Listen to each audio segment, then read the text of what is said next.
Hello, welcome to Edifying Moments. Hey, I'm B. James. I'm so glad you decided to tune in tonight. I believe that God has something simple yet edifying for us, and I think it's going to be dope. So, if this is your first time tuning in, you can text LCC to 866-891-0606. That way, anytime we're going on live, whether it's, you know, Sunday morning service, Tuesday evening service, or when we're doing Edifying Moments, we can shoot you a text just to kind of remind you, let you know what's going on. So Sundays and on Tuesdays. So we're Sundays at 10 a.m., Tuesdays at 7 p.m. The address is 205 Woodlawn Avenue. We would love to have you come hang out. It's just going to be a good time, a lot of teaching, a lot of simple understanding, simple and plain, so you can understand it, because we want you to walk it out. We want you to come in, and we do not want you to stay the same. We want you to be a better version of yourself. Be the version that God made you to be. So that's what it's all about. So thank you again for tuning in. Thank you for checking us out. Pastor taught this past Tuesday. He said three basic things. He said, grow up, do the work, build the body. Grow up, do the work, build the body.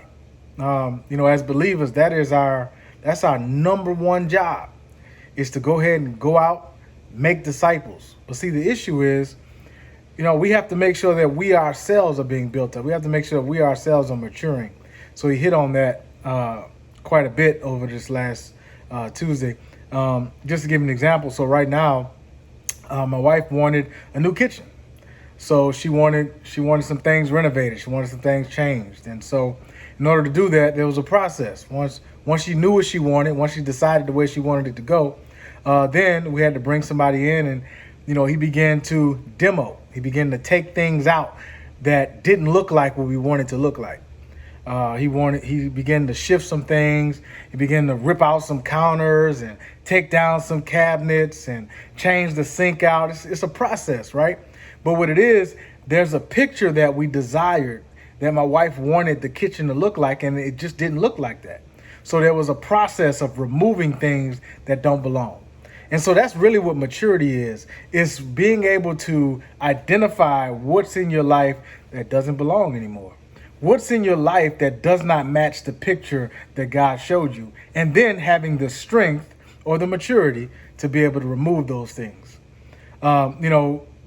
Apostle Paul said it pretty harsh in Hebrews. He said in Hebrews 5, chapter 5, verse 12. He said, "For when for a time we ought to be teachers, ye have need of the one to teach you again, which ye be first principles of the oracles of God, or become such as have need of milk, not as of strong meat. For everyone that uses milk is unskillful in the word of righteousness, for he is a babe." So what does that really mean? All that really means is he's just saying, at some point, you should have graduated from being able to, from stop having to go over and over the same things. Like, you should have matured. You should have been able to identify what an issue is. You should have went through the reprogramming or the renewing of your mind, and been able to identify what the issue is in your life, and being able to say, God, help me remove these things. And then there should be a period of time where you have transitioned or graduated or matured, so you're not dealing with the same issues.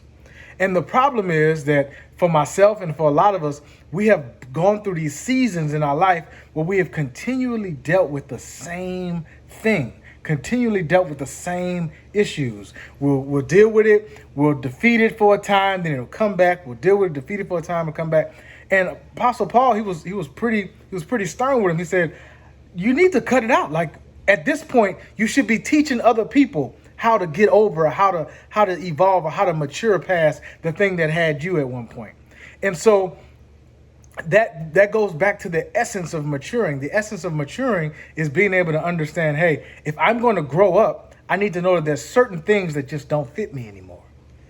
And so they may seem nice, they may bring back memories, there may be a time of a nostalgic time of presence, but at the end of the day, it does not make me better. All it does is either make me bitter or it worsens my condition.